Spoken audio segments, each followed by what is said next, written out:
نستعينه ونستغفره ونعوذ بالله من شرور أنفسنا ومن سيئات أعمالنا من يهده الله فلا مضل له ومن يضلله فلا هادي له وأشهد أن لا إله إلا الله وحده لا شريك له وأشهد أن محمدا عبده ورسوله يا أيها الناس اتقوا ربكم الذي خلقكم من نفس واحدة وخلق منها زوجها وبث منهما رجالا كثيرا ونساء واتقوا الله الذي تساءلون به والأرحام إن الله كان عليكم رقيبا يا أيها الذين آمنوا اتقوا الله حق تقاته ولا تموتن إلا وأنتم مسلمون يا أيها الذين آمنوا اتقوا الله وقولوا قولا سديدا يصلح لكم أعمالكم ويغفر لكم ذنوبكم ومن يطع الله ورسوله فقد فاز فوزا عظيما أما بعد فإن أصدق الحديث كتاب الله وخير الهدي هدي محمد صلى الله عليه وسلم وشر الأمور محدثاتها وكل محدثة بدعة وكل بدعة ضلالة وكل ضلالة في النار. எல்லாம் வல்ல அல்லாஹ் நல்லடியார்களே, அல்லாஹுடைய கட்டளை ஏற்றவர்களாக ஜுமாவுடைய கடமையை நிறைவு செய்வதற்காக வேண்டி நாம் எல்லோரும் இந்த இடத்திலே ஒன்று குழுமி இருக்கிறோம். அல்லாஹ் ரப்புல் ஆலமீன் தன்னுடைய இறுதி தூதர் நபி முஹம்மது ஸல்லல்லாஹு அலைஹி வஸல்லம் அவர்களை மனித சமுதாயத்துக்கு வழிகாட்டக்கூடிய ஒரு சிறந்த வழிகாட்டலாக, வழிகாட்டும் தலைவராக அல்லாஹ் ரப்புல் ஆலமீன் அனுப்பி வைத்திருக்கிறார். மனிதர்களுடைய வாழ்க்கையில் ஒவ்வொரு துறையிலும் அவன் எப்படி தன்னை வளர்த்து கொள்ள வேண்டும், அதற்கான என்ன வழிகளில் அவன் போக வேண்டும் என்பதையெல்லாம் மிக தெளிவாக நமக்கு சொல்லி தந்திருக்கிறார்கள். ரசூல் ஸல்லல்லாஹு அலைஹி வஸல்லம் அவர்கள் ஒரு மார்க்க போதகராக, இறை தூதராக இருந்தார் என்பது நம் எல்லோருக்கும் தெரிந்தது போலதான் அவர்கள் மிக சிறந்த ஒரு வணிகராக, ஒரு தொழிலாளியாக இருந்தார் என்பதும் நமக்கு தெரிந்திருக்க வேண்டிய ஒரு பாடமாக இருந்து கொண்டிருக்கிறது. ஒரு குடும்ப தலைவனாக இருந்து ஒரு குடும்பத்தின் தலைவன் எப்படி இருக்க வேண்டுமோ, அந்த குடும்பத்தை எப்படி வழிநடாத்த வேண்டுமோ, அந்த குடும்பத்தினுடைய பொறுப்புகள் எவ்வாறு செவ்வனையாக நிறைவேற்றப்பட வேண்டுமோ அவைகளெல்லாம் சொல்லி தந்தது போல ஒரு அரசை நாம் நிறுவுகிற போது அந்த அரசினுடைய அடிப்படையான நிறுவனங்கள் என்ன, அதன் அடிப்படையான தகுதிகள் என்ன, எப்படி அதிகாரிகள் நியமிக்கப்பட வேண்டும், அதிகாரிகள் எப்படி செயல்பட வேண்டும் என்பதை நடைமுறைப்படுத்தி காட்டியது போல தொழிலாளியாக இருந்தும் தான் தொழிலாளியாக இருக்கிற போது எப்படி இருந்தார்கள் என்பதையும், முதலாளியாக இருக்கிற போது எப்படி காட்டினார்கள் என்பதையும் அவர்களுடைய வரலாற்றில் உள்ளடக்கப்பட்டிருக்கக்கூடிய ஒரு செய்தியாக நாம் பார்க்கிறோம். ஒவ்வொரு துறையாக நாம் தனித்தனியாக பிரித்து பார்த்தாலும் அங்கு அல்லாஹுடைய தூதர் நபி முஹம்மது ஸல்லல்லாஹு அலைஹி வஸல்லம் அவர்களுடைய அந்த வழிகாட்டுகள் மிக தெளிவானதாக இருப்பதை பார்க்கிறோம். நம் எல்லோருக்கும் தெரியும், மே மாதம் வந்துவிட்டால் முதலாவது நாள் உலகம் பூராவும் தொழிலாளர் தினம் என்பது கொண்டாடப்படுகிறது.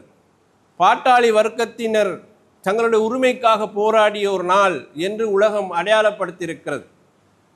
அந்த நாளை தொழிலாளர்கள் தங்களுடைய உரிமைகளை பெற்றுக்கொள்வதற்காக போராடிய, அதற்காக அவர்கள் செய்த தியாகங்கள், குறிப்பாக உயிர் தியாகங்கள் அனைத்தையும் நினைவுபடுத்தக்கூடியதாகத்தான் அந்த நாள் கொண்டாடப்படுகிறது. தொழிலாளர் தினம் என்பது ஏதோ ஒரு அரசியல் கட்சியினுடைய ஸ்தாபக தினம் அல்ல. தொழிலாளர்களை பொறுத்தவரையில் 18ஆம் நூற்றாண்டின் இறுதியிலும் 19ஆம் நூற்றாண்டின் ஆரம்ப பகுதியிலும் தங்களுடைய தொழில்துறை நாம் இப்படி மனிதாபிமானத்தோடு செயல்படுத்த நமக்கு உரிமை தர வேண்டும், நமக்கு 15 மணித்தியாலங்கள் 18 மணித்தியாலங்கள்லாம் நம்மளால் தொழில் செய்ய முடியாது, நம்முடைய தொழிலுக்கு ஏற்ற ஊதியம் தரப்பட வேண்டும், நமக்கேற்ற உரிமைகள் நிறைவேற்றப்பட வேண்டும் என்ற போராட்டம் தான் அந்த மேற்கத்திய உலகத்திலே, குறிப்பாக அமெரிக்கா போன்ற நாடுகளிலே போராட்ட சங்கங்கள் உருவாகி தலைவர்கள் போராடி இறுதியில் அவர்கள் அந்த போராட்டத்தில் கொல்லப்பட்டார்கள். எனவே இதை ஞாபகப்படுத்துகிற வகையிலும் கடைசியாக தங்களுடைய உரிமை 8 மணித்தியாலம் வரைக்கும் குறைக்கப்பட வேண்டும், தாம் தொழில் புரிவதை 8 மணித்தியாலங்கள் வரைக்கும் நிர்ணயிக்கப்பட வேண்டும் என்ற போராட்டத்தின் முடிவாகத்தான் இந்த மே தினம் முடிவானது. அன்றைய நாள்தான் அது உலகத்துக்கு, குறிப்பாக தொழிலாளர்களுக்கு ஒரு நினைவு தினமாக ஆக்கப்பட்டது. இந்த வரலாறு நமக்கு சாராம்சமாக தெரிந்த ஒன்றுதானே. அப்போ தொழிலாளர்களை பொறுத்தவரையில் அவர்களுக்கும் உரிமை உண்டு என்பதை தான் அவர்கள் எடுத்து காட்டினார்கள். அது உண்மைதான்.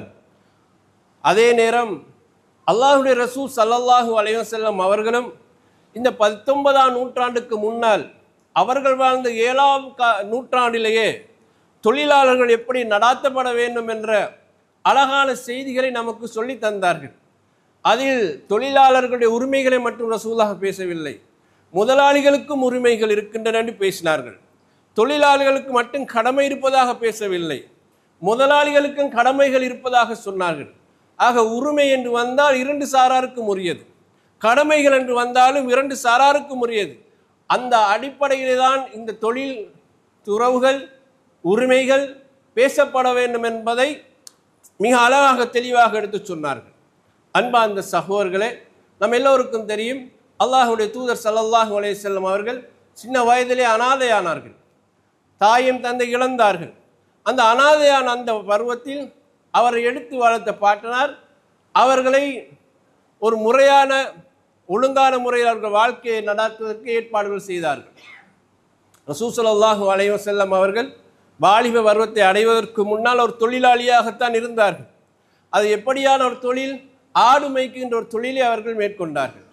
மக்காவாசிகள் கொடுக்கக்கூடிய கராரித் என்று சொல்வார்கள், சில சில்லறை கிரகங்களுக்காக அல்லது ஒரு சில தானியங்களுக்காக ரசூல் ஸல்லல்லாஹு அலைஹி வஸல்லம் அவர்கள் ஆடு மேய்த்திருக்கிறார்கள். இது அல்லாஹ்வுடைய ரசூலே சொல்கிறார்கள், நான் மக்காவிலே மக்கள் தரக்கூடிய அந்த கராரீத்துகளுக்காக நான் ஆடு மேய்த்தவன் என்று சொன்னார்கள். அஜியாத் என்ற மக்காவினுடைய ஒரு பகுதியிலே நான் ஆடு மேய்த்திருக்கிறேன் என்று சொன்னார்கள். சின்ன வயதிலே அவர்கள் தொழிலாளியாக மாறினார். அந்த காலத்திலே பொறுத்தவரையில் ஆடுகள் மேய்ப்பது என்பது சாதாரணமான விஷயம் அல்ல. ஆடுகளுக்கு எங்கே இறை இருக்கிறதோ, எங்கே பசுமையான பூமிகள் இருக்கின்றனவோ அதை தேடி கொண்டு போய் ஆடுகளை மேய்த்து அந்தி பொழுதாகிற போது அதை எல்லாத்தையும் கொண்டு வந்து முறையாக ஒப்படைக்க வேண்டும். அப்போது தான் அவர்கள் சில்லறைகளாக சில காசுகளை கொடுப்பார்கள். அது ரசூல் ஸல்லல்லாஹு அலைஹி வஸல்லம் வாலிபத்துக்கு முன்னால் அந்த வேலைகளை அவர்கள் செய்து வந்தார்கள். அதுபோல வாலிபம் அடைந்ததற்கு பின்னால் வியாபாரத்துறையிலே ரசூல் ஸல்லல்லாஹு அலைஹி வஸல்லம் அவர்களுடைய வாழ்க்கை ஆரம்பமானது. 12 வயதுக்கு பின் அல்லது அவர்களுடைய வாலிப வயதுக்கு பின் சிரியாவுக்கு அவர்கள் வியாபாரத்துக்காக மேற்கொண்டார்கள். தங்களுடைய குடும்ப உறவுகளோடு போனார்கள், அபூ தாலிபோடு போனார்கள். வியாபாரத்தை பற்றி அதன் நுணுக்கங்களை பற்றி அவர்கள் வளர்கின்ற காலத்திலே புரிந்து கொண்டார்கள். அவர்கள் மிக நேர்மையாக வியாபாரம் செய்தார்கள், மிக ஒழுக்க பண்பாடுகளோடு மக்களோடு நடந்து கொண்டார்கள்.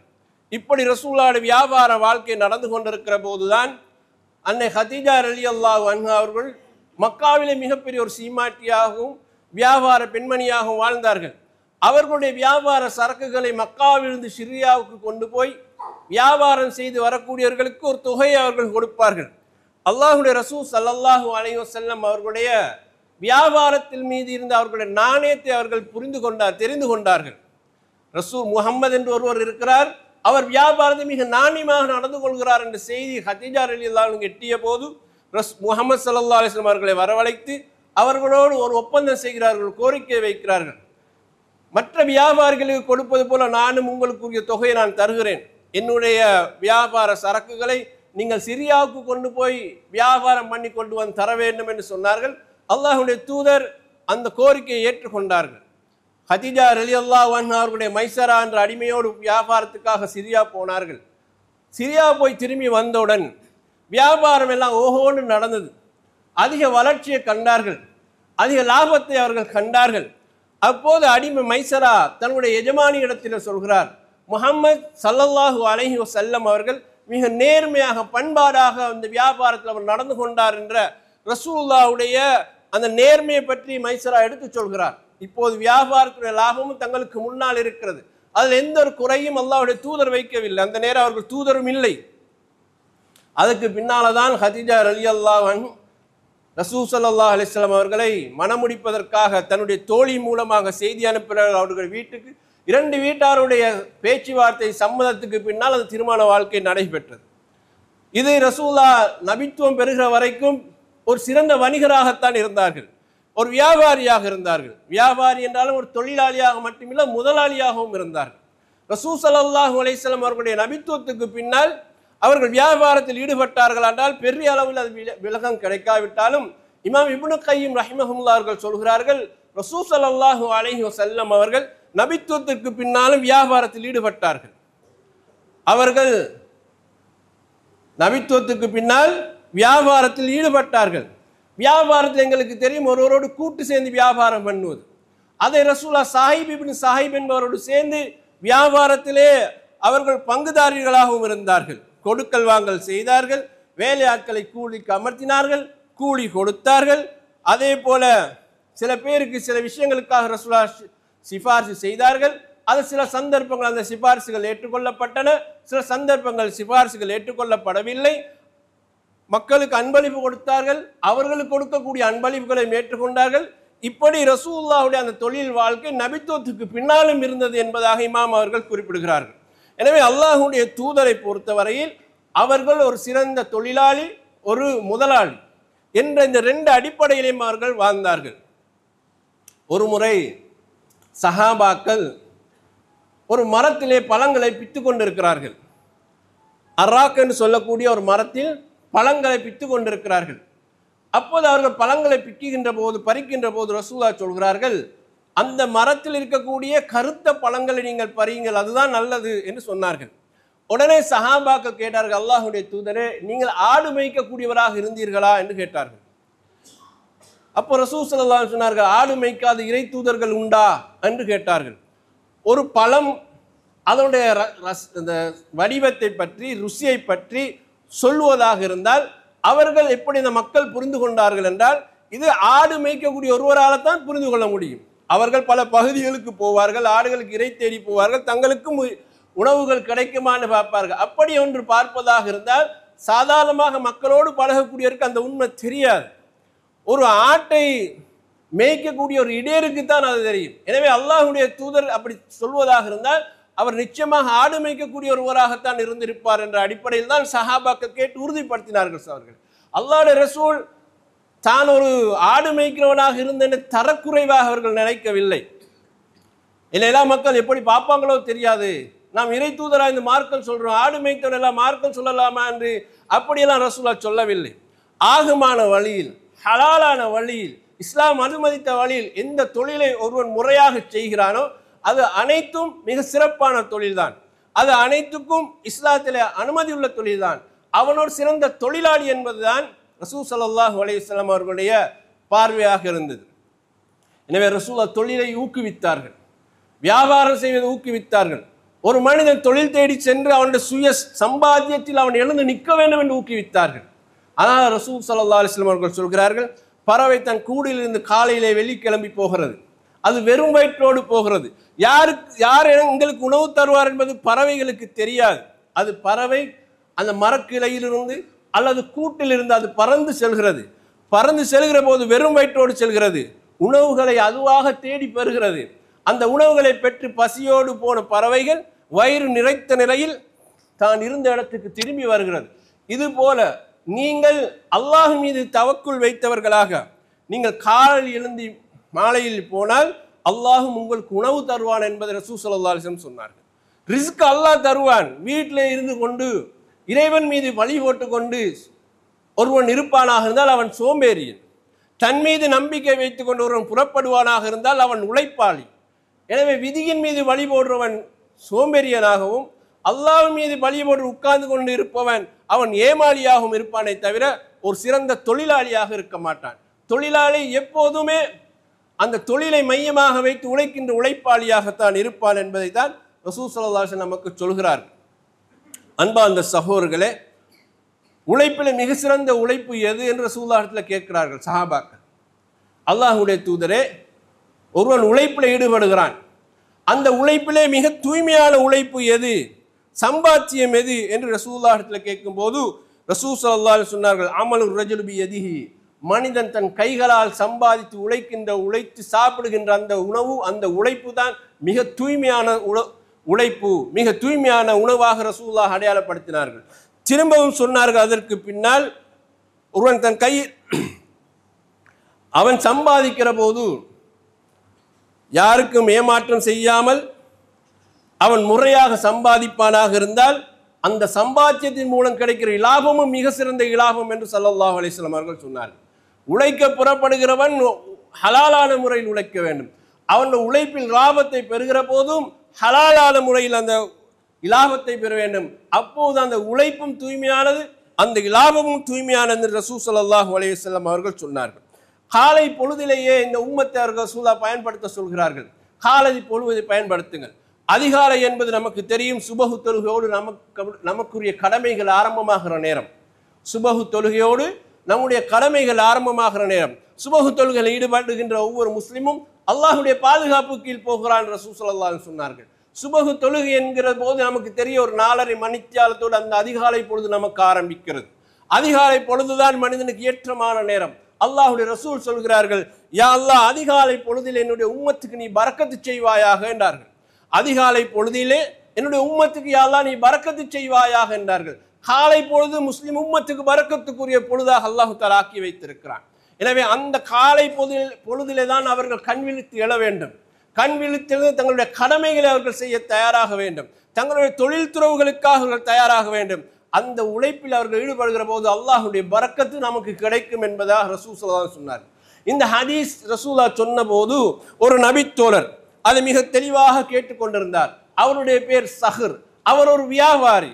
அவர் என்ன செய்வார் என்றால், அல்லாஹ்வுடைய தூதர் காலை பொழுதிலே பரக்கத் இருப்பதாக சொல்கிற அந்த செய்தியை புரிந்து கொண்டு தன்னுடைய வியாபாரங்களை அந்த காலை பொழுதிலே அவர் செய்ய ஆரம்பித்தார். அல்லாஹ்வுடைய தூதருடைய வார்த்தை ஒரு நாளும் பொய்யாகுவதில்லை. அந்த வியாபாரத்தில் அவர் அதிகமாக லாபங்களை சம்பாதித்தார் என்ற செய்தி அந்த ஹதீஸினுடைய தொடர்களை நாங்கள் பார்க்கிறோம்.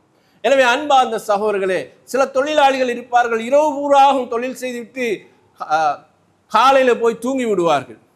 அது அவர் இந்த காலத்துக்கு ஏற்ற லைஃப் ஸ்டைலாக மாற்றி இருக்கிறார்கள்.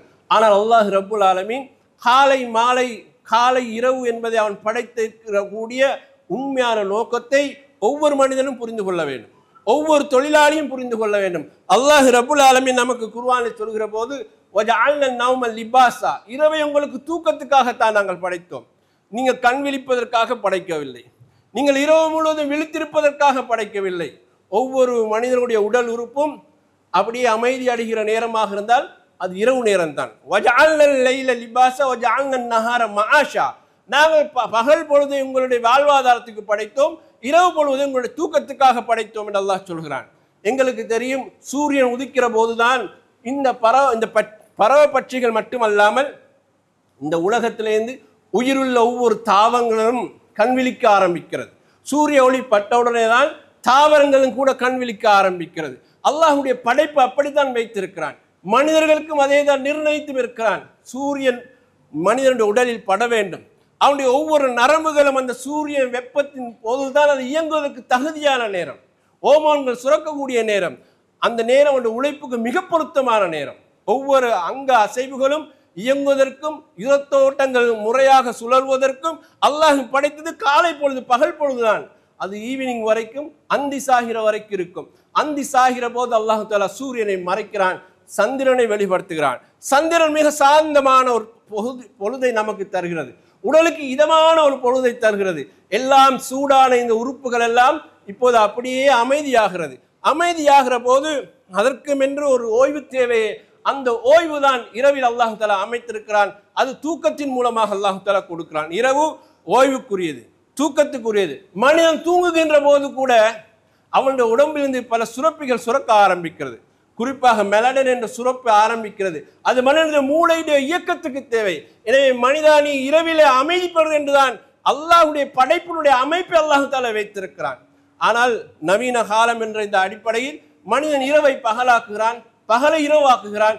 இறுதியில் அவன் நோயாளியாகிறான். அதுக்கு பின்னால் மண்ணுக்கு போய் சேர்கிறான். இது மனிதன் ஏற்படுத்திய சுழற்சி. இதுக்கு அல்லாஹ்வுக்கும் எந்த பொறுப்பும் கிடையாது.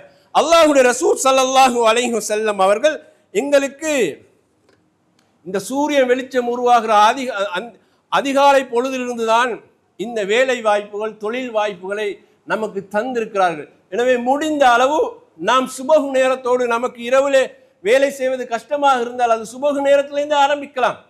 நாம் நேரத்தோடு தூங்கி சுபகுடைய நேரத்தில் தொழுகையை முடித்துவிட்டு நம்முடைய தொழிலை நாம் ஆரம்பிக்கலாம்.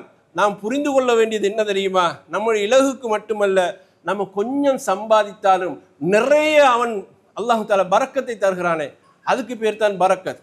நமக்கு அன்றைக்கு 1000 ரூபா தான் உழைப்பாக இருந்திருக்கும். காலை பொழுது நாம் வேலைக்கு போனோம், ஆனால் நமக்கு 1000 ரூபா தான் 5000 ரூபா தான் கிடைச்சிது என்றாலும் அது நம்முடைய பார்வையில் சின்ன ஒரு காசு.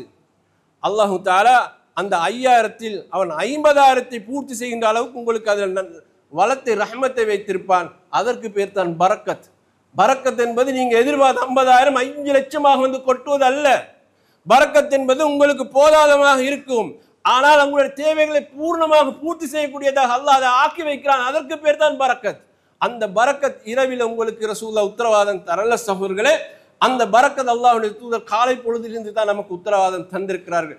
எது நமக்கு அன்றைக்கு விதிக்கப்பட்டது அது கிடைக்கும், அதில் அல்லாஹ் பரக்கத் செய்வான் என்ற நம்பிக்கை இருக்கிற போதுதான் அல்லாஹ்வுடைய தூதருடைய அந்த வார்த்தை நமக்கு உண்மையாகும் என்பதை நாம் புரிந்து கொள்ள வேண்டும். எனவே ஒவ்வொரு முஸ்லிமையும் பொறுத்தவரையில் அவர்கள் சிறந்த தொழிலாளியாக தங்களுடைய தொழில்களை காலையிலிருந்து ஆரம்பிக்கின்றவர்களாக உருவாக்குவதைத்தான் அல்லாஹ்வுடைய தூதர் ஸல்லல்லாஹு அலைஹி வஸல்லம் அவர்கள் நமக்கு ஊக்கப்படுத்தி இருக்கிறார்கள் என்பதை ஒவ்வொருவரும் புரிந்து கொள்ள வேண்டும். நமக்கு ஏற்ற ஹலாலான தொழில் நமக்கு எங்கு கிடைக்குமோ அந்த தொழில் இன்றைக்குள்ள காலத்தை பொறுத்தவரையில் மனிதனுடைய அறிவை கசக்கி பிழிந்து செய்யக்கூடிய டெக்னாலஜி உள்ள காலமாக இருப்பதனால் அவனுக்கு அதில் மிக பொருத்தமான அறிவு இருக்குமாகிறதால் அந்த அறிவை நோக்கி அவன் போக வேண்டும். அந்த அறிவின் மூலமாக தொழிலை பெற்றுக்கொள்ள வேண்டும்.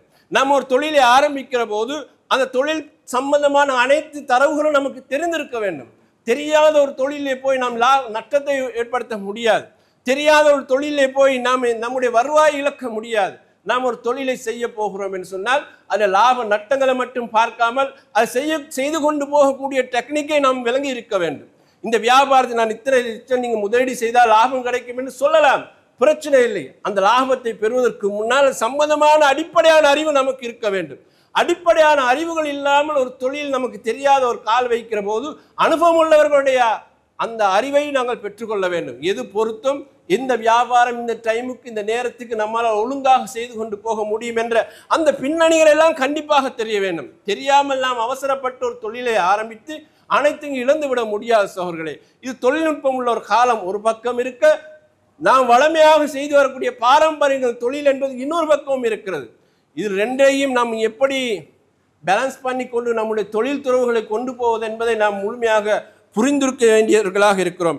அன்பார்ந்த சகோதரர்களே, ரசூல் ஸல்லல்லாஹு அலைஹி வஸல்லம் அவர்கள் அதுக்கு அடுத்த பகுதியாக தொழிலாளிகளோடு எப்படி முதலாளிகள் நடந்து கொள்ள வேண்டும் என்ற செய்தியை நமக்கு சொல்லுகிறார்கள். உங்களுடைய தொழிலை பொறுத்தவரையில் உங்களோடு பயணிக்கக்கூடிய அந்த தொழிலாளிகளோடு நீங்கள் எப்படி நடந்து கொள்ள வேண்டும் என்று ரசூல் ஸல்லல்லாஹு அலைஹி வஸல்லம் அவர்கள் நமக்கு சொல்கிறார்கள். முதலாவதாக சொன்னார்கள், உங்களிடத்தில் தொழிலாளி ஒருவர் வருகிறார், அந்த தொழிலை அவர் செய்கிறார். நீங்கள் குறிப்பிட்ட ஒரு ஒப்பந்தத்துக்குள்ள வந்துதான் தொழிலை ஆரம்பிப்பீர்கள். பொதுவாக ஒருவரை சாதாரணமாக தொழிலுக்கு எடுக்கிற போது ஒப்பந்தம் என்று ஒன்று இருக்கிறது.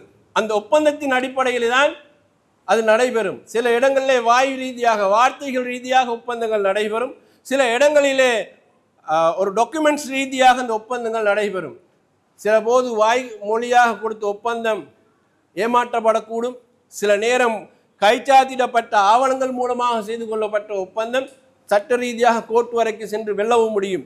இது 2 பேரும் நம்பிக்கையோடு நாணயத்தோடு நடந்து கொண்ட விவகாரத்தை பொறுத்து அவர்கள் கண்டிப்பாக செய்து கொடுக்கக்கூடிய ஒப்பந்தம், வாக்குறுதிகளை அல்லாஹ் ரப்புல் ஆலமீன் சொல்கிறார், இன்னல்லாஹ் கான மஸ்ஊலா. நீங்கள் எந்த ஒப்பந்தம் செய்தாலும் சரி, எந்த வாக்குறுதிகள் கொடுத்தாலும் சரி, அதை பற்றி அல்லாஹ் உங்களிடத்தில் விசாரிப்பார் என்று அல்லாஹ் தஆலா சொல்கிறான். தொழிலாளி முதலாளிக்கும் இடையில் நடைபெறக்கூடிய ஒப்பந்தத்திலே முதலாளி எப்படி நடந்து கொண்டார் என்பதும் விசாரிக்கப்படும். தொழிலாளி தன் தொழிலை எப்படி நம்பகமாக அதில் நடந்து கொண்டார் என்பதும் விசாரிக்கப்படும். 2 பக்கமும் அது இருக்கிறது. எனவே அல்லாஹ் ரப்புல் ஆலமீன் சொல்கிறார், நீங்கள் உங்களை நம்பி வைக்கப்படக்கூடிய அந்த ஒப்பந்தம் அடுத்தது அமானிதம். ரெண்டுக்கும் மோசடி செய்யாதீர்கள் என்று அல்லாஹ் ரப்புல் ஆலமீன் குர்ஆனில் சொல்கிறான். முதலாளி தன்னுடைய தொழிலாளியிடத்திலே அவருடைய சொப்பை நம்பி கொடுத்துட்டு போவார், அவருடைய தொழிலை நம்பி கொடுத்துட்டு போவார். அதில் வேலை செய்யக்கூடிய தொழிலாளி அவர் மிகவும் நம்பிக்கைக்குரியவராக இருக்க வேண்டும். பொஸ் தந்துட்டு போனார் என்பதற்காக வேண்டி அவர் அங்கே கல்லாப்பேட்டியிலே விளையாட முடியாது, பணத்தை துஷ்பிரயோகம் செய்ய முடியாது. தன்னுடைய தொழிலுக்குரிய அந்த நிலையிலே அவர் எந்த விதமான நட்டத்தை உருவாக்க முடியாது. அங்கிருக்கக்கூடிய ஒவ்வொன்றுக்கும் அவர் பொறுப்புதாரி, அங்கிருக்கக்கூடிய ஒவ்வொன்றுக்கும் அவர் நம்பிக்கையோடு செயல்படக்கூடியவர். அவருடைய பாதுகாப்பும் கீழே அது கொடுக்கப்பட்டிருக்கிறது. முதலாளி இல்லாத போதும் இருக்கிற போதும் அவர் உண்மையான ஒரு தொழிலாளியாக உழைப்பாளியாக அவர் இருக்க வேண்டும் என்றுதான் அல்லாஹ்வுடைய ரசூல் ஸல்லல்லாஹு அலைஹி வஸல்லம் அவர்கள் நமக்கு விளக்கப்படுத்தியிருக்கிறார்கள். எனவே அன்பா அந்த சகோதரர்களே, தொழிலாளியுடைய கடமையும் ஒன்று இருக்கிறதே, அவர் முறையாக தொழில் செய்ய வேண்டும், நம்பகமாக தொழில் செய்ய வேண்டும். அந்த தொழிலாளிக்கு முறையாக சம்பளமும் முதலாளி கொடுக்க வேண்டும். அது எப்போ அவருடைய தொழில் முடிகிறதோ அப்போது அதை கொடுத்து விட வேண்டிய நிலைப்பாட்டுக்குரியவராக அவர் இருக்கிறார். இன்றைய காலத்தை பொறுத்தவரையில் மாத முடிவில் தான் உங்களுக்கு சம்பளம் கிடைக்கும் என்ற ஒப்பந்தத்தின் அடிப்படையில் தான் நடைபெறுகிறது. அப்போ 30 நாள் ஒரு தொழிலாளி தொடர்ந்து வேலையில் ஈடுபடுவார். அந்த 30வது நாள் முடிகிற போது அவருடைய கையில் கண்டிப்பாக முதலாளி கொடுத்து தான் ஆகணும். முதலாளி அவருடைய தொழிலாளியுடைய கூலியில், அவனுடைய ஊதியத்தில், அவனுடைய சம்பளத்தில் எந்த குறையும் செய்ய முடியாது. அது செய்தால் அது மோசடி. சில போது எனக்கு இந்த மாதம் தரையலான்னா அது கண்டிப்பாக தொழிலாளியிடம் தன் நிலவரத்தை அவர் விளக்கப்படுத்தணும். அது ஏற்றுக்கொள்ளக்கூடியதாகவும் இருக்க வேண்டும். அவர் பொய் சொல்லக்கூடாது. அந்த தொழிலாளியுடைய ஊதியத்தில் அவர் மோசடி செய்யவும் கூடாது. அதை விட மிகப்பெரிய அநியாயம் வேறு எதுவும் இருக்கவும் முடியாது. ஒருவனுடைய உழைப்பை உறிஞ்சி விட்டு நான் உனக்கு சம்பளம் தர மாட்டேன் என்று ஏமாற்றுவது, அதை எவ்வளவு பெரிய ஒரு அநியாயம் என்று யோசிச்சு பாருங்கள். அல்லாஹ்வுடைய ரசூல் ஸல்லல்லாஹு அலைஹி வஸல்லம் அவர்கள் சொல்கிறார்கள், ஆத்துல் அஜீர அஜ்ரஹு, நீங்கள் தொழிலாளியுடைய ஊதியத்தை கொடுத்து விடுங்கள். எதுவரைக்கும் என்று ரசூல் சொல்லும் போது சொல்கிறார்கள், கப்ல யஜிஃப் அரகஹு, அவனுடைய வேர்வை துளிகள் காய்ந்து போவதற்கு முன்னால் அவனுடைய ஊதியத்தை நீங்கள் கொடுத்து விடுங்கள் என்று ஸல்லல்லாஹு அலைஹி சொன்னார். அப்போ அன்றைய காலத்தை பொறுத்தவரையில் நாளாந்து சம்பளம் காலையில் வேலை செய்து மாலையில் வீடுக்கு போகிற போது அவன் கூலி எடுத்துக்கொண்டு போவான். அப்போ ஒரு தொழிலாளருடைய உணர்வுகளை புரிந்து கொள்ள வேண்டும். அப்போ நாம் என்ன செய்யணும் என்றால், அவனுடைய வியர்வை துளிகள் காய்ந்து போவதற்கு முன்னால் அவனுக்கு கொடுக்கிற சம்பளம் இருக்கிறது, அவனது மகிழ்ச்சியாக மன சந்தோஷமாக பெற்றுக்கொள்ளும் நிலை இருக்கிறது. அது எவ்வளோ பெரிய ஒரு நிலைன்னு நாங்கள் யோசிச்சு பார்க்கணும். அவனுடைய பட்ட கஷ்டத்துக்காக வேண்டி, பட்ட துயரத்துக்காக வேண்டி, உழைப்பினுடைய அந்த அத்தனை சிரமங்களையும் தாங்கி கொண்டு மாலையாகிற போது நாம் பட்ட கஷ்டத்துக்கு இப்போது முதலாளி நமக்கு கூலி தருவார், மாத முடிவில் சம்பளம் தருவார்னு ஒரு தொழிலாளி எதிர்பார்ப்பது எவ்வளோ பெரிய ஒரு எதிர்பார்ப்புன்னு யோசிச்சு பாருங்கள். ரசூல் ஸல்லல்லாஹு அலைஹி வஸல்லம் சொன்னார்கள், அதில் நீங்கள் அநியாயம் செய்து விடாதீர்கள், அதை அவனிடத்தில் நீங்கள் கொடுத்து விடுங்கள்னு சொன்னார்கள். அதே போல அடுத்த அம்சமாக ரசூல் ஸல்லல்லாஹு அலைஹி வஸல்லம் அவர்கள் சொல்கிறார்கள், ஒரு மனிதனை நீங்கள் கூலிக்கு அமர்த்துகிறீர்கள், தொழிலுக்கு அமர்த்துகிறீர்கள், தொழிலெல்லாம் முடிந்ததுக்கு பின்னால அவனுடைய கூலியை கொடுக்காமல் நீங்கள் ஏமாற்றுகிறீர்கள், உங்களுக்கு எதிராக நான் மறுமையில் அல்லாஹ்விடத்தில் அந்த வாதாடுவேன் என்று ரசூல் ஸல்லல்லாஹு அலைஹி வஸல்லம் சொன்னார்கள். இன்றைக்கு நமக்கு தெரியும், லேபர் கோர்ட்டுக்கு அதிகமான தொழிலாளிகள் போகிறார்கள். லேபர் கோர்ட் அதுக்கு தானே உருவாக்கப்பட்டிருக்கிறது. லேபர் கோர்ட்டை உருவாக்கினார்கள். தொழிலாளிகளுடைய உரிமைகளை அப்படியே முழுசாக முதலாளி சுருட்டி வாயில போட்டுக் கொள்கிறார். நம்ம இவ்வளவு காலம் செய்ததுக்கான எந்த கொடுப்பனவும் நமக்கு கிடைக்கல. அப்படி என்கிற போது அவர் லேபர் கோர்ட்டை அணுகுகிறார். இன்றைக்கு உள்ள காலம் நிலவரம் என்னென்னா, இத்தனை மணிக்கான வேலை செய்யணும், இவ்வளவு சம்பளம், இவ்வளவு லீவ் உங்களுக்கு கிடைக்கும். அதே போல் உங்களுக்கு இப்போ இருக்கிற மாதிரி நிறைய இடிஎஃப்ஆ இன்னும் பல ஃபண்டுகள் கிடைக்கும் என்ற ஒப்பந்தத்தின் அடிப்படையில் தான் தொழில் கொடுக்கப்படுகிறது.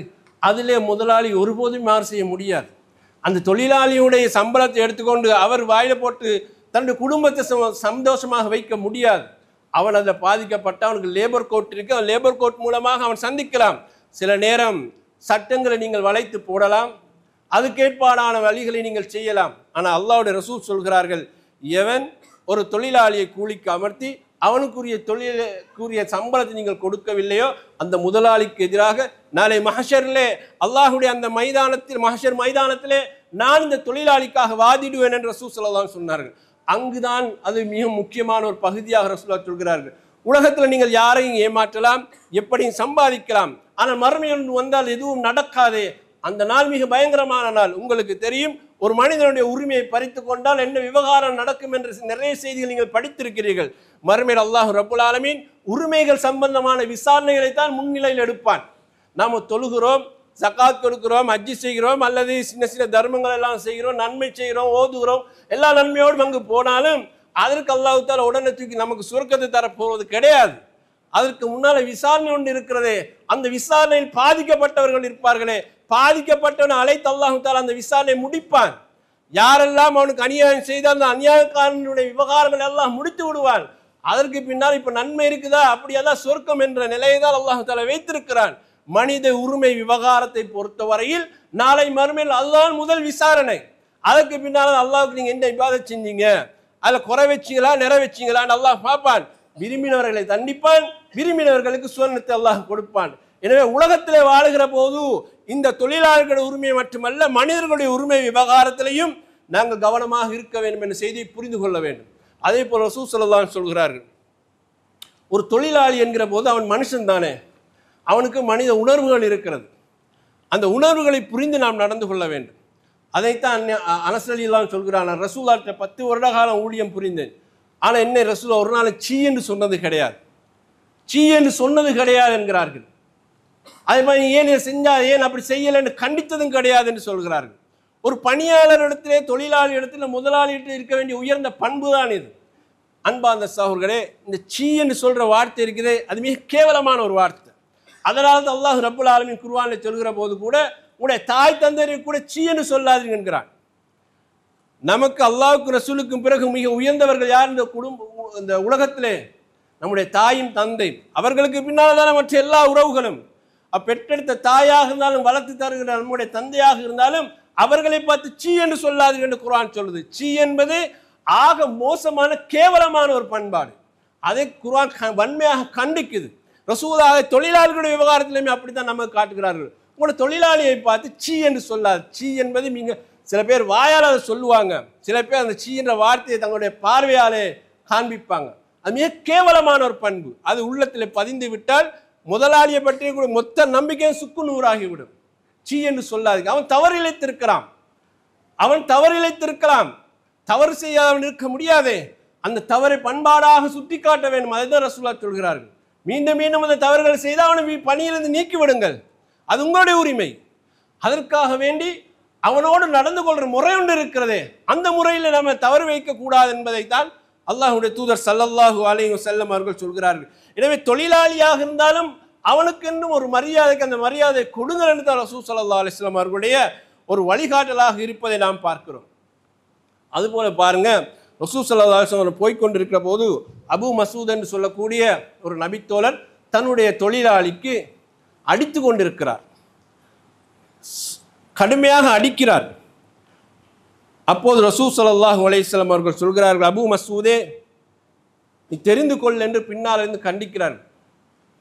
இவருக்கு பின்னால் இருந்து ரசூலுல்லாஹ் கண்டிக்கிறார்கள். அபு மசூதே என்று ரசூல் ஸல்லல்லாஹு அலைஹி வஸல்லம் சொல்கிறார், யஅலம் அபா மஸ்ஊத், அபு மசூதை நீ தெரிந்து கொள், அபு மசூதை தெரிந்து கொள்ள திரும்பி சொல்றார். ஆனால் இவருக்கு தொழிலாளி மீது இந்த கோபத்தால சத்தம் கேட்குது, யார் என்ன சொல்றான்னு விளங்கல. இவருடைய பாட்டில் தொழிலாளியை தண்டிக்கிறார். அவர் திரும்பி பார்க்கிறார், அங்கு ரசூல் ஸல்லல்லாஹு அலைஹி வஸல்லம் நிற்கிறார்கள். அப்போது ரசூல் ஸல்லல்லாஹு அலைஹி வஸல்லம் ரசூலுல்லாஹை பார்த்த உடனே அவர் கையில் இந்த சாட்டையால் அடித்து கொண்டு தான் இருந்தார். அந்த சாட்டை அப்படி கீழே விழுந்து விடுகிறது. அல்லாஹ்வுடைய ரசூலை பார்த்தோன்னு அவருக்கு ஒரு நடுக்கம், ஒரு பயம் வந்துட்டு.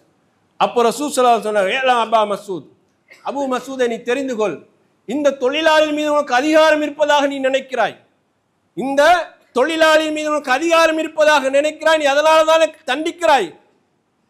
உனக்கு இவன் மீது உள்ள அதிகாரத்தை விட அல்லாஹ்வுக்கு உன் மீது அதிகமான அதிகாரம் இருக்கிறது என்று ரசூல் ஸல்லல்லாஹு அலைஹி வஸல்லம் சொன்னார். நீ சாதாரண ஒரு தொழிலாளி போய் இப்படி அடிக்கிறாய், உனக்கு இந்த அதிகாரம் இருக்கிறதாக இருந்தால் உன்னால பாதிக்கப்படுகிற தொழிலாளி விவகாரத்தில் உனக்கு எதிராக அல்லாஹ்விடத்தில் எவ்வளவு அதிகாரம் இருக்கிறது, நீ இதை தெரிந்து கொள் அபு மசூத் என்று ரசூலுல்லாஹ் சொன்னார்கள். தொழிலாளியை அடிக்கிறதுக்கு நமக்கு எந்த ரைட்ஸும் கிடையாது, அது மனித உரிமை மீறல். யாருக்கு யாரும் அடிக்க முடியாது, விருப்பம் இல்லைன்னா அனுப்பி போடுறது மட்டும்தான். அது சட்டபூர்வமான நடவடிக்கைகள் எடுப்பது நமக்கு அனுமதிக்கப்பட்டிருக்கிறது, அந்த அனுமதியை நாம் பெற வேண்டும். ஆனால் அவனை அடித்து காயப்படுத்துவது, அவன் மீது வன்மத்தை கக்கி விடுவதெல்லாம் அது மனித பண்பாடாக இருக்க முடியாது. எனவே ரசூல் ஸல்லல்லாஹு அலைஹி வஸல்லம் அவர்கள் சொல்கிறார்கள், அந்த வேலையை நீங்கள் செய்ய வேண்டாம் என்று சொன்னார்கள். அப்படி அவனை அடித்து காயப்படுத்த, அவன் சில நேரம் கோர்ட்டுக்கு போனான்னு சொன்னால் பிறகு உங்களோட கடையில வியாபாரத்தெல்லாம் மூடி நீங்க வழக்கு பேச வேண்டிய காலமும் வரும். அப்படியான ஒரு காலம் தான் இன்றைய தொழிலாளர்கள் அவ்வளவு உரிமைகள் கொடுக்கப்பட்ட காலம். அப்ப அல்லாஹ்வுடைய ரசூல் அன்றைக்கே சொல்கிறார்கள், வன்மத்தை கொட்டி விடாதீர்கள், அவன் மீது அதிகாரத்தை பாய்ச்சி விடாதீர்கள், அவனை நீங்க அடித்து காயங்களுக்கு உள்ளாக்காதீர்கள் என்பதை தான் அல்லாஹ்வுடைய ரசூல் ஸல்லல்லாஹு அலைஹி வஸல்லம் அவர்கள் சொன்னார்கள். அதே போல சொன்னார்கள், நீங்கள் ஒரு முதலாளி தான், அவ்வளவுதான், அவன் ஒரு தொழிலாளி, இந்த உறவை தவிர வேற ஒரு உறவும் கிடையாது அப்படின்னு ரசூலுல்லாஹ் சொல்வதை எப்படி சொல்கிறார்கள் என்றால், உங்களோட தொழிலாளியை பார்த்து அத்தீம் ரப்பக்க, உன்னுடைய ரப்புக்கு நீ சாப்பாடு கொண்டு வா அப்படின்னு சொல்லாதீங்கன்றார்கள். உன்னுடைய ரப்புக்கு நீ நீர் கொண்டு வந்து தா அப்படின்னு சொல்லாதீங்கன்றார்கள். உன்னுடைய ரப்புக்கு நீ உதவு செய்வதற்கான ஏற்பாடு செய்தா அப்படின்னு சொல்லாதீங்கன்றார்கள். ரப்பு என்றால் அது மிகப்பெரிய ஒரு சொல் சகோதரர்களே. நாம் அல்லாஹ் ரப்புல் ஆலமீன் என்று சொன்னால் அது ரப்பு என்றால் எவ்வளவு பெரிய அர்த்தமுள்ள ஒரு வார்த்தை. இன்றைக்கு நாம் அது மொழிபெயர்த்தால் லோட் என்று சொல்வார்கள். கடவுளுக்கு சமமாக இன்றைக்கு அது பாய்க்கப்படக்கூடிய ஒரு வார்த்தை. ரசூலுல்லாஹ் அந்த வார்த்தை பயன்படுத்த வேண்டாம் என்கிறார்கள்.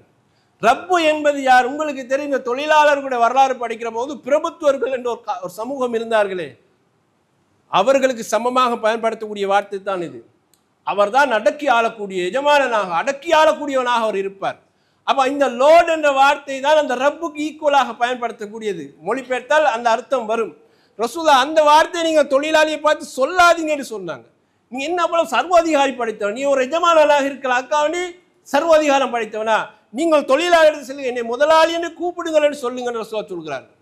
தொழிலாளி இடத்துல உனக்கு பணம் தரக்கூடியவன், உனக்கு உதவி செய்யக்கூடியவன் நான் தானே இருக்கிறேன், எனவே நீ முதலாளி என்று கூப்பிடுங்கள். அந்த அடக்கமான வார்த்தையை பயன்படுத்துகின்ற ரசூல் ஸல்லல்லாஹு அலைஹி வஸல்லம் கையால சொல்கிறார்கள் சோழர்கள்.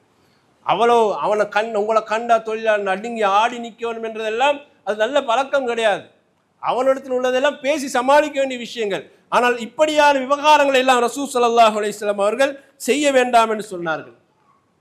அதே போல் ரசூலுல்லாஹ் சொல்கிறார்கள், உங்களுடைய தொழிலாளி சமைத்து கொண்டு வந்து உங்களிடத்திலே தருகிறார். அவன் சமைக்கிற போது அந்த சூட்டையும் அந்த நெருப்பையும் அவன் தாங்கி கொண்டு சமைக்கிறான். சாதாரண சமையல் இல்லை அன்றைய காலத்தில் சமைக்கிறது என்றால். இன்றைக்கு தான் கேஸ் அடுப்பிக்கு விதவிதமான முறையில் சமைத்து கொண்டு வரலாம். அந்த காலத்தில் சமைக்கிறேன் என்றால் இந்த எலக்ட்ரிஷியன் வரும்போது சமைக்கிறா எப்படி இருந்திருக்கும். அப்போ ரசூலுல்லாஹ் சொல்கிறார்கள், அவன் நெருப்பை தாங்கி கொண்டு அப்போ அவனுக்கு சமைச்சு கொண்டு வர்றான், அந்த வெப்பத்தை தாங்கி கொண்டு அவனுக்கு சமைச்சிட்டு வர்றான், வெந்து போய் கொண்டு வந்துடுறான். அப்போ அவனுடைய சமையலை கொண்டாந்து தருகிற போது நீங்க சாப்பிடணும் என்று தான் தருகிறான், அவனுக்கும் சாப்பாடு கொடுங்கன்னு ரசூலுல்லாஹ் சொல்கிறார். சமைத்தவன் தொழிலாளி, அவனுக்கும் சாப்பாடு கொடுங்கள், மொத்தமாக கொடுக்கல் என்றால் 2 கவலங்கையாவது அவனை கையில வைத்து விடுங்கள் என்று ரசூலுல்லாஹ் சொல்கிறார். அவனோட ஒன்னா இருந்து சாப்பிடுங்க, உங்களுக்கு சாப்பாடும் கொடுக்க முடியல, ஒன்னாக இருந்து சாப்பிடவும் முடியல, அவனை பசிக்கு உணவு கொடுங்க என்று ரசூலுல்லாஹ் சொல்கிறார்கள். தொழிலாளியுடைய தாகத்துக்கு தண்ணீர் கொடுப்பதும் தொழிலாளியுடைய பசிக்கு உணவு கொடுப்பதும் முதலாளியுடைய கடமை சோர்களே. அது நீங்கள் புரிந்து கொள்ள வேண்டும். சிலப்போது அந்த ஒப்பந்தங்கள் எல்லாம் செய்து தானே எல்லா தொழிலாளியும் எடுப்பார்கள். நீங்க மட்டும், அதாவது முதலாளி மட்டும் அவன் கொண்டு வார்த்தையெல்லாம் பசித்து கொண்டு ருசிச்சு கொண்டு சாப்பிட, உனக்கு பக்கத்தில் ஒரு மனுஷன் இருக்கிறானப்பா அவனுக்கு சாப்பாடு கொடு என்பார்கள். அதே போலதான் வீட்டில் தொழில் செய்யக்கூடிய வீட்டு பெண்மணிகள் அவங்களும் சமைக்கிறாங்க தானே, அந்த சமையல் அவங்களுக்கும் பங்கு கொடுங்க, சாப்பாடு கொடுங்க என்பதுதான் இந்த ஹதீஸினுடைய கருத்தாக இருக்கிறது. எனவே சாப்பாடு கொடுப்பது, உணவு கொடுப்பதெல்லாம் ஒரு தொழிலாளிக்கு கொடுக்க வேண்டிய கடமைகளில் ஒன்றாக ரசூல் ஸல்லல்லாஹு அலைஹி சொன்னார்கள். அதே போல அபூதர் ரலியல்லாஹு அன்ஹு அவர்களை ஒரு மனிதர் சந்திக்கிறார். சந்திக்கும் போது அவருக்கு ஆச்சரியமாக இருக்கிறது.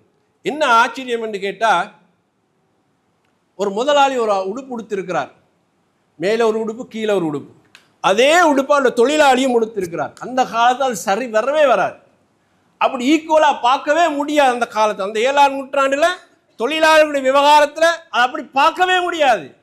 பார்த்தோன்னு இவருக்கு ஆச்சரியம், என்ன இது 2 பேர் ஒன்றை போல உடுத்துக்கொண்டு இருக்கிறீங்க. அப்போது சொல்கிறார்கள், நான் ஒரு நாள் தொழிலாளியை பார்த்து அவனுடைய தாயுடைய பேரை சொல்லி இழிவாக ஏசி விட்டேன். அப்போ ரசூல் ஸல்லல்லாஹு அலைஹி வஸல்லம் அவர்கள் என்னை கண்டித்தார்கள். இன்னக்க இம்ராவுன் ஃபீக ஜாஹிலியா, இஸ்லாம் வருவதற்கு முன்னால் என்னெல்லாம் கெட்ட பண்பாடுகள் இருந்துச்சோ அதுக்குரிய மனிதனாக நீ இருக்கிறியாப்பா என்று ரசூலுல்லாஹ் என்னை கண்டித்தார்கள். அதுக்கு பிறகு ரசூலுல்லாஹ் சொன்னார்கள், தொழிலாளிகள் என்பவர்கள் உங்களுடைய தோழர்கள் தான், தொழிலாளிகள் என்பவர்கள் உங்களுடைய சகோதரர்கள் தான், அவர்களுக்கு கீழே அல்லாஹ் தஆலா உங்களுக்கு தொழில் புரிவதற்காக அவனை தந்திருக்கிறான். எனவே நீங்கள் உண்பதிலிருந்து அவனுக்கு உண்ண கொடுங்கள், நீங்கள் உடுப்பதிலிருந்து அவனுக்கும் உடுப்பு கொடுங்கள், அவனுடைய சக்திக்கு மேலால் நீங்கள் எந்த வேலையும் சுமத்தாதீர்கள் என்று ரசூலுல்லாஹ் சொன்னார்கள். அவன் அப்படி கஷ்டப்படக்கூடிய ஒரு வேலையில் ஈடுபட்டால் முதலாளி நீங்க பார்த்து கொண்டு இருக்காது, நீங்கள் போய் அதில் ஹெல்ப்பாக இருங்க, துணையாக இருந்த தொழிலை செய்யுங்கள் என்று ரசூல் ஸல்லல்லாஹு அலைஹி வஸல்லம் சொன்னார்கள். அதனால தான் நான் இன்றி கொடுத்திருக்கிற அதே உடுப்பை என் தொழிலாளிக்கும் கொடுத்திருக்கிறேன் அவர்கள் சொன்னார்கள். எனவே தொழிலாளிகளுடைய உணர்வுகள் என்பது கண்டிப்பாக மதிக்கப்பட வேண்டும். அவனுக்கு ஓய்வு தேவை, அவனுக்கு பசி தாகம் இருக்கிறது, அவன் ஓய்வெடுக்க வேண்டும், அவனுக்கு களைப்பு இருக்கிறது, அவனுக்கு என்ன சில விவகாரங்கள் இருக்கிறது. இது எல்லாம் அவனுடைய பின்புலத்தோடு ஒரு முதலாளி புரிந்து கொள்ள வேண்டும். அவனை கஷ்டப்படுத்தி வேலை வாங்குவது என்பது ஒரு முதலாளியுடைய முழு நோக்கமாக இருக்கக்கூடாது. எனவே இந்த உறவுமுறை என்பது, தொழிலாளி முதலாளி உறவுமுறை என்பது இன்னும் ரசூலுல்லாஹ் பல விவகாரங்களில் நமக்கு அதை விளக்கப்படுத்துகிறார்கள் சகோதரர்களே. எனவே இது எல்லாம் 7ஆம் நூற்றாண்டில் சொல்லப்பட்ட தொழிலாளி முதலாளியுடைய உரிமைகள் சம்பந்தமாக ரசூலுல்லாஹ் சொன்னது இன்றைக்கும் எப்போதைக்கும் அது பொருத்தமானது. இதை புரிந்து கொண்டு நடப்பதற்கு வல்ல ரஹ்மான் நம் மனைவிக்கு அருள் புரிவானாக. அக்கூலு கௌலி ஹாதா அஸ்தக்ஃபிருல்லாஹ் லி வ லக்கும் வல் ஜமீல் முஸ்லிமீன் வல் கஃபூர் ரஹீம். ஸலாத்து வஸ்ஸலாமு அலா ரசூலில்லாஹ் வ அலா ஆலிஹி வ அஸ்ஹாபிஹி அஜ்மாயின் அம்மா பாத். அன்பார்ந்த சகோதரர்களே, அல்லாஹ்வுடைய ரசூல் ஸல்லல்லாஹு அலைஹி வஸல்லம் அவர்கள் தொழிலாளர்களோடு சேர்ந்த ஒரு தோழனாக வாழ்ந்தார்கள். அவரையும் ஒரு சகோதரனாக பார்த்தார்கள். அந்த உறவு என்பது மிக இறுக்கமானதாக இருந்தது. அதுக்கு நிறைய சம்பவங்கள் உண்டு, அதுக்கு எல்லாத்தையும் சொல்லி முடிக்க முடியாது. ரசூல் ஸல்லல்லாஹு அலைஹி வஸல்லம் அவர்களுக்கு அவர்கள் இருந்த மதீனா என்பது ஒரு தலைநகரம், ஒரு நகரப்புறம் என்றால் அதுக்கு வெளியில் இருக்க பகுதி கிராமப்புறம். அப்போ கிராமப்புறத்தில் ஒரு ஜாகிர் என்று சொல்லக்கூடிய ஒரு நபித்தோழர் வாழ்ந்து வந்தார். அவர் ஒரு தொழிலாளி, சந்தையிலே பொருட்களை வைத்து விற்பனை செய்து கொண்டு வாழக்கூடிய ஒரு சாதாரண தொழிலாளி. ரசூல் ஸல்லல்லாஹு அலைஹி வஸல்லம் அவர்களுக்கு அவ்வப்போது அவர் சில அன்பளிப்புகளை கொடுத்து அனுப்புவார். ரசூலுல்லாஹ் மீதுள்ள அன்பின் காரணமாக ரசூலுல்லாஹ்வுக்கு சில அன்பளிப்புகளை கொடுத்து அனுப்புவார். அப்போ ரசூல் ஸல்லல்லாஹு அலைஹி வஸல்லம் அவர்கள் சஹாபாக்களை பார்த்து சொன்னார்கள், எங்களுடைய கிராமப்புறத்தை சார்ந்த அந்த ஜாகிர் என்பவர் இருப்பாரப்பா, நாங்கள் போய் பார்த்துட்டு வரலாம் என்ற மாதிரி ரசூலுல்லாஹ் சொல்லும்போது ரசூலுல்லாஹ் அப்படியே சஹாபாக்களோடு போனார்கள். இப்போ ஜாகிரை பார்ப்பதற்காக கிராமத்துக்கு வருகிறார்கள். கிராமத்திலே அவர் வியாபாரம் செய்யக்கூடிய இடத்துல சரக்குகளை வைத்து விற்பனை செய்து கொண்டிருக்கிறார். ரசூல் ஸல்லல்லாஹு அலைஹி வஸல்லம் அவர்கள் பின்னால் போய் அவரை அப்படியே கட்டி பிடிக்கிறார்கள். ரசூலுல்லாஹ்வுடைய நெஞ்சி அந்த ஜாகிர் என்ற தொழிலாளியுடைய, அந்த நபித்தோழர் தொழிலாளியுடைய முதுகுப்புறத்தில் அப்படியே படுது. ரசூலுல்லாஹ் போய் அப்படி இறுக்கமாக கட்டி பிடித்தார்கள். அவருக்கு இது யார் கட்டிப்பிடித்தது என்று தெரியாது. அப்போ அவர் சொல்றார், என்னை விடுங்கப்பா, என்னை விடுங்கப்பா என்றார். ஒரு தொழிலாளி அப்படி செய்து, எனக்கு எவ்வளோ வேலைக்கு, நீங்கள் யாருன்னு தெரியாது, என்னை கட்டிப்பிடிச்சிட்டு விடுங்கப்பான்ற மாதிரி அவர் சொல்றாரு, என்னை விடுங்கப்பா அப்படின்னு சொல்கிறார். அப்போ அவர் திரும்பி பார்க்குறாரு, முடியல. திரும்பி பார்க்குறாரு, ரசூலான்னு புரிந்து கொண்டார்கள். இப்போ ரசூலா நம்மளை கட்டுப்பிடித்திருக்கிறார்கள் என்பதற்காக வேண்டி அவர் மறுபடியும் ரசூலா நம்மளை விட்டு விலகக்கூடாது என்பதற்காக அந்த பிடியை ரசூலா டைட் பண்ணிக்கொள்ளணும், இறுக்கமாய்க்கொள்ளணும் என்பதற்காக தன்னுடைய நெஞ்சு, இந்த முதுகு பகுதியை ரசூலாவுடைய நெஞ்சு பகுதியில் அப்படி அவர் இன்னும் கொஞ்சம் இறுக்கி வைக்கிறார். அப்போ ரசூல் ஸல்லல்லாஹு அலைஹி வஸல்லம் சஹாபாக்களை பார்க்கிறார், யாரப்பா இந்த அடிமையை விலை கொடுத்து வாங்குறது யாரு அப்படின்னு சும்மா நகைச்சுவையாக கேட்கிறார்கள். ஒரு சாதாரண தொழிலாளி தானே. இப்போ தொழிலாளி ரசூலுல்லாஹ் பேசும்போது சொன்னாங்க, இந்த அடிமையை விலை கொடுத்து வாங்குறவர் யார் இருக்கிறீர்கள் அப்படின்னு கேட்கும்போது அவர் சொல்கிறார், யார் சொல்லா, நாங்கள்லாம் சாதாரணமான ஆட்கள், எங்களெல்லாம் யாரப்பா விலை கொடுத்து வாங்க போறார் அப்படின்னு அவர் கேட்கிறார். நாங்கள்லாம் சாதாரண ஆட்கள், எங்களெல்லாம் யார் விலை கொடுத்து வாங்க போகிறார்கள் அல்லாஹ்வுடைய தூதரே அப்படின்னு கேட்டும்போது ரசூலுல்லாஹ் சொன்னார், இல்லை நீ சாதாரணமான அல்ல, அல்லாஹ்விடத்தில் நீ மிக உயர்ந்தவன் என்று ரசூல் ஸல்லல்லாஹு அலைஹி வஸல்லம் சொன்னார். நீ சாதாரணமான மனிதன் அல்லப்பா, நீ அல்லாஹ்விடத்தில் கால் என்று வார்த்தையை ரசூலுல்லாஹ் பயன்படுத்த, நீ மிக உயர்ந்தவன் என்று சொன்னார்கள். அவர் சமூகத்தில் சாதாரண மனிதர் தான், ஒரு சாதாரண தொழிலாளி தான். அன்றாடம் தன்னுடைய பிழைப்புக்காக வேண்டி சந்தைக்கு வந்துவிட்டு வியாபாரம் பண்ணிட்டு போகிற ஒருவர் தான். ஆனால் அவருடைய நேர்மை, அவருடைய உழைப்பு, அவர் அந்த தொழில் மீது வைத்திருக்கக்கூடிய நம்பிக்கை, அதன் மூலம் அவருடைய வாழ்வு ஒன்று நடைபெற்று கொண்டிருக்கிறதே, இவர் மனிதனுடைய பார்வையில் சாதாரணமாக இருந்தாலும் அல்லாஹ்வுடைய பார்வையில் உயர்ந்தவர் என்று தான் ரசூல் ஸல்லல்லாஹு அலைஹி வஸல்லம் சொன்னார்கள். இப்படி அந்த தொழிலாளி முதலாளி என்ற வேறுபாடு இல்லாமல், பாகுபாடு இல்லாமல், உயர்வு தாழ்வு இல்லாமல் அல்லாஹ்வுடைய ரசூல் ஸல்லல்லாஹு அலைஹி வஸல்லம் அவர்கள் அந்த உறவை மிக அழகாக மெயின்டைன் பண்ணார்கள் சகோதரர்களே. எனவே எங்களுக்கும் எங்களுடைய தொழிலாளிகளோடு அந்த உறவுகள் மெயின்டைன் பண்ணத்தான் வேண்டும். அதுக்கு ஒரு முறை ஒன்று இருக்கிறது, அதுக்கு ரெண்டு பேருக்கும் ஒரு மரியாதை ஒன்று இருக்கிறது. அந்த மரியாதை ரெண்டு பேரும் பேண வேண்டும், ரெண்டு பேரும் அந்த மரியாதையோடு நடந்து கொள்ள வேண்டும், ரெண்டு பேரும் அந்த கண்ணியத்தோடு நடந்து கொள்ள வேண்டும், ரெண்டு பேருமே நாணயத்தோடு நம்பிக்கையோடு நடந்து கொள்ள வேண்டும். முதலாளி பணம் தருகிற சம்பளம் தருகிற முதலாளிக்கு உண்மையான விசுவாசியாக இருக்க வேண்டும். தனக்கு பணிபுரிகின்ற தொழிலாளிக்கு முதலாளி மிகவும் விசுவாசமாக இருக்க வேண்டும். எப்போதும் முதலாளி ஒரு தொழிலாளியுடைய பின்புலத்தை அறிந்து வைத்திருக்க வேண்டும், அவருடைய உளவியலை புரிந்து வைத்திருக்க வேண்டும். இவர் யார், இவருடைய குடும்பம் என்ன, இவர் எப்படி தொழில் பண்றாரு, கண்டிப்பாக ஒரு முதலாளிக்கு தேவைதான். தொழிலாளிக்கு முதலாளியை பற்றி தேவையில்லாமல் இருக்கலாம், ஆனால் முதலாளிக்கு அது தேவை. இவர் சில நேரம் லேட்டாகி வரலாம், அவர் தவறிழைக்கலாம், தொடர்ந்து தவறு செய்யக்கூடியவராக இருக்கலாம். அப்போதான் நபித்தோழர் கேட்கிற, யார் ரசூலல்லாஹ், தொழிலாளியை நாங்கள் எத்தனை முறை தான் மன்னிப்பது என்று கேட்டார்கள். சந்தர்ப்பத்தோடு சஹாபி கேட்கிற, யார் ரசூலல்லாஹ், தொழிலாளியை நாங்கள் எத்தனை முறை தான் மன்னிக்கிறது என்று கேட்டார்கள். ரசூலுல்லாஹ் மௌனமாக இருந்தார்கள். திரும்பவும் கேட்கிறார், நாங்கள் எத்தனை முறை மன்னிக்கிறோம் அல்லாஹ்வுடைய தூதர் என்று.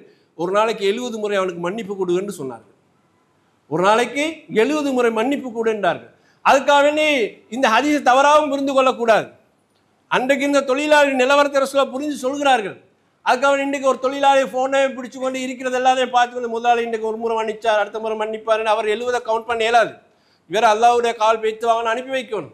ஒரு தொழிலில் ஈடுபடக்கூடியவன் அவனுடைய தொழிலில் சில தவறுகள் விடலாம். வேண்டும் என்ற ஒரு தொழிலாளி தவறு செய்ய மாட்டான். அந்த தவறுகளை மன்னிப்பது தான் இந்த ஹதீஸ் சொல்கிறது. இங்கே வந்து கைவாறு அடித்துக்கொண்டு வெட்டியாக வேலை பார்ப்பதை தொழிலாளிக்கு ரசூலுல்லாஹ் சொல்லல. அதை எந்த தொழிலாளியும் தப்பாக புரிந்து கொள்ளவும் கூடாது. அப்போ ஒரு முதலாளி இடத்துல பணிபுரிகிற தொழிலாளி சில கஷ்டப்பட்ட வேலை செய்கிறானே, அவனால் தவறு நடக்கிற போது சில விஷயங்களை கண்டுகொள்ளணும், சில விஷயம் கண்டுகொள்ளாமல் போகணும். சில விஷயங்களுக்கு மன்னிக்க வேண்டும், சில விஷயங்களை கூப்பிட்டு ஆறுதலாக அவனிடத்துல பேசணும், சில விஷயங்களுக்கு அவனுக்கு அட்வைஸும் பண்ணணும். இது எல்லாமே ஒரு சுமூகமான நிலையில் மனித நேயத்தோடு மனித பண்பாடுகளோடு அந்த உறவுகள் வளர்க்கணும். அது இரண்டு உள்ளங்களுக்கு இடையில நல்ல உறவுகளை வளர்க்கக்கூடியதாக இருக்கணும். இப்படியான வழிகாட்டுகளை தான் அல்லாஹ்வுடைய தூதர் நபி முஹம்மது ஸல்லல்லாஹு அலைஹி வஸல்லம் அவர்கள் நமக்கு காட்டி தந்திருக்கிறார்கள். எல்லாம் அல்லாஹ் ரப்புல் ஆலமீன் நம்மளையும் மிக சிறந்த மனித நேயத்தோடு பண்பாடுகள் நடந்து கொள்ள அருள் புரிவானாக. அக்கூலு கௌலி ஹாதா வஸ்தக்ஃபிருல்லாஹ் லி வலக்கும் வல் ஜமீஇல் முஸ்லிமீன் இன்னஹு கஃபூர் ரஹீம்.